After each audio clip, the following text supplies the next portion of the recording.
A young boy ran barefoot through the smoke, his little sister clutched against his chest, her face buried in his shoulder.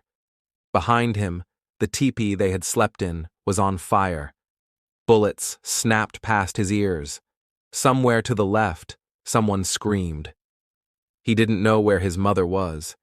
He just ran, toward the river, toward anything. Then the shot came. The two of them dropped as one.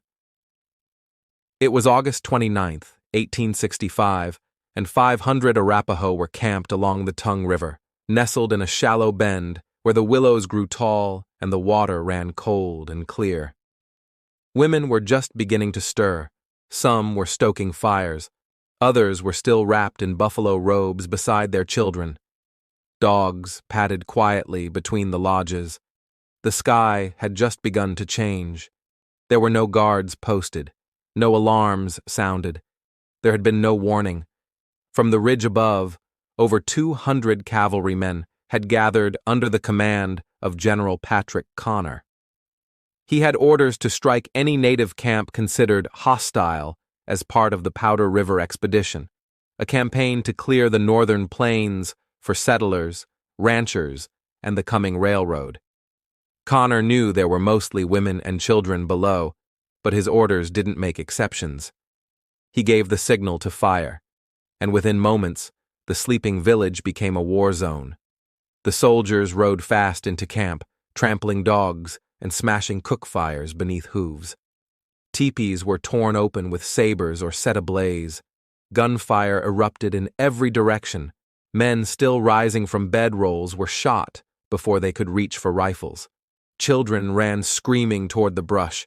Mothers clutched babies and crawled through the dust. A few warriors tried to form a line along the willows, but they were outnumbered and outgunned.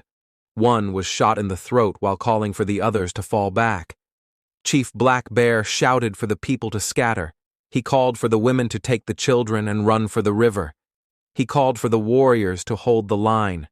He was shot twice in the chest. His son, who tried to reach him, was killed before he could crawl more than a few feet.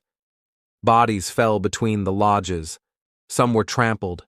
Some were burned inside their homes. A mother was found curled around her baby, both of them struck by the same bullet. The river, once lined with grazing horses, ran dark that morning, and above it all, the smoke curled skyward from the burning remains of the camp. The soldiers moved teepee to teepee, setting fire to what was left, looting food stores, and destroying whatever they couldn't carry. They shot over 500 horses to keep them from being reclaimed. The few surviving warriors retreated to the bluffs, but most of the people fled barefoot into the hills, some with arrows and old muskets, most with nothing but the clothes they'd slept in. A 10-year-old girl was found days later, wandering alone across the prairie, her hands torn from thorns, her voice gone. The attack lasted less than an hour. General Connor filed his report the next day. 63 hostiles killed, no prisoners taken, mission accomplished. There was no mention of the children, no word of the elders, no line about the teepee that collapsed in flames with a newborn inside. His superiors praised the outcome. Newspapers called it a victory, and Fort Connor was built nearby not long after. Black Bear lingered for 3 days before his body gave out. He was buried upstream beneath a cottonwood tree, far from the camp where he had once led his people. By winter, the riverbend had been claimed, mapped, and measured, and the land once filled with songs and hoofbeats and firelight was left bare. The survivors scattered.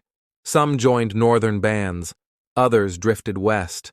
No one rebuilt the village, no one returned to the site. Its memory lived only in the mouths of those who had escaped, passed down in whispers, in winter stories, in silence. There is no marker at the bend in the river, no monument, no headstones, only grass and wind, and the sound of the water still running cold and clear where one summer morning the soldiers came. Thank you for listening to Deserted Trails. Subscribe for more forgotten stories from the old frontier.